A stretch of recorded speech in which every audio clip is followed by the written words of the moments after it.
சிம்மராசிக்காரர்களுக்கான இந்த ஆண்டு குருப்பெயர்ச்சி பலன்களை பார்க்கலாம். சிம்ம ராசிக்கு 2ஆம் இடத்துக்கு பார்க்குறாரு. 5ஆம் பார்வையாக 2ஆம் இடத்தை பார்க்குறாரு. இது பூர்வ ஜென்ம புண்ணியத்தில் செய்த நற்பலன்கள் அனைத்தும் வந்து சேர்ற காலம். குடும்பத்தில் சுபகாரியங்கள் சிம்மராசிக்காரர்களுக்கு நடந்தே தீரும். அவர் பார்க்குற பார்வை அப்படி, ஏன்னா பூர்வ புண்ணிய பார்வையாக பார்க்குறாரு. அடுத்து பார்த்தீங்கன்னா சிம்மராசிக்கு 4ஆம் இடத்தை பார்க்குறாரு. 4ஆம் இடத்தை பார்ப்பது என்பதும் உடல் நலத்தில் ஏற்பட்டிருந்த சில பிரச்சனைகளை விருச்சிக ராசியை பார்க்கறதுனால அதுகளில் கொஞ்சம் நம்ம கவனமாக இருக்கணும். ஆனால் ஓரளவுக்கு பாதிப்புலாம் ஏற்பட்டுறாது. இவ்வளோதான். சிம்ம ராசிக்கு செல்வங்களும் கூடும், வருவாய் அதிகமாக ஏற்படும், சுபகாரியங்கள் நடக்கும், நல்ல நல்ல செய்திகள் எல்லாம் கிடைக்கும். பாகப்பிரிவினைகள் உங்கள் வீட்டில் இருந்தால் அது இந்த ஆண்டுக்குள் முடிந்து, அதாவது சுமூகமாக பேசி முடிவாகிவிடும். ஒரு காலத்தில் சண்டையும் சச்சரவுமாக இருந்தாலும் கூட யாராக இருந்தாலும் அது சுமூகமாக முடிந்துவிடும். நல்ல காரியங்கள் நடக்கும். அடுத்து பார்த்தீங்கன்னா 6ஆம் இடத்தை பார்க்குறாரு. 6ஆம் பார்வையா 9ஆம் பார்வையா சிம்மராசிக்கு 6ஆம் இடத்தை பார்க்குறாரு. ஏற்கனவே உடல்நலம் பாதிக்கப்பட்டு இருந்தவர்களுக்கு அது சரியாயிரும்.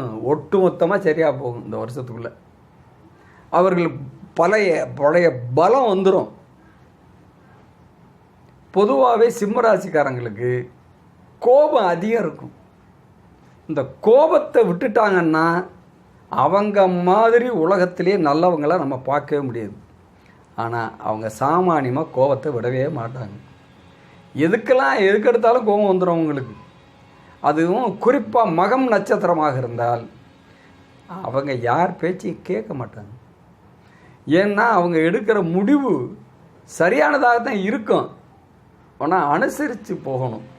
அதை மட்டும் செய்தால் சிம்ம ராசிக்காரர்களுக்கு இந்த ஆண்டு மிகச் சிறப்பான ஆண்டு, நல்ல வருவாயை கொடுக்கக்கூடிய ஆண்டு, நல்ல சுபகாரியங்கள் நடக்கக்கூடிய ஆண்டு, பாகப்பிரிவினை சுமூகமாக நடக்கக்கூடிய ஆண்டு, எல்லாமே சிறப்பாக இருக்கிறது. அதனால் கவலைப்படுவதற்கு ஒன்றுமில்லை. அவர்கள் என்னிடம் ஜாதகம் பார்க்க விரும்பினால் நிர்வாகம் எனக்கு அனுமதி கொடுத்திருக்கின்ற காரணத்தினால் என்னுடைய தொலைபேசி எண்ணான 9345711144 கையடக்க தொலைபேசி, மீண்டும் சொல்லுகிறேன், என்னுடைய கையடக்க தொலைபேசி எண்ணான 9345711144 என்ற எண்ணில் தொடர்பு கொண்டு உங்களுடைய வருங்காலத்தை தெரிந்து கொள்ள ஆசைப்படுபவர்கள் என்னிடம் தெரிந்து கொள்ளலாம். நான் 35 ஆண்டுகள் ஜோதிடத்தை படித்திருக்கிறேன். பல மேதைகளிடம் சென்றும்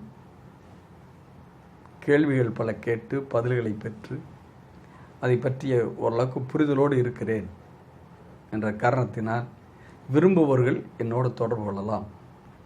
நன்றி, வணக்கம்.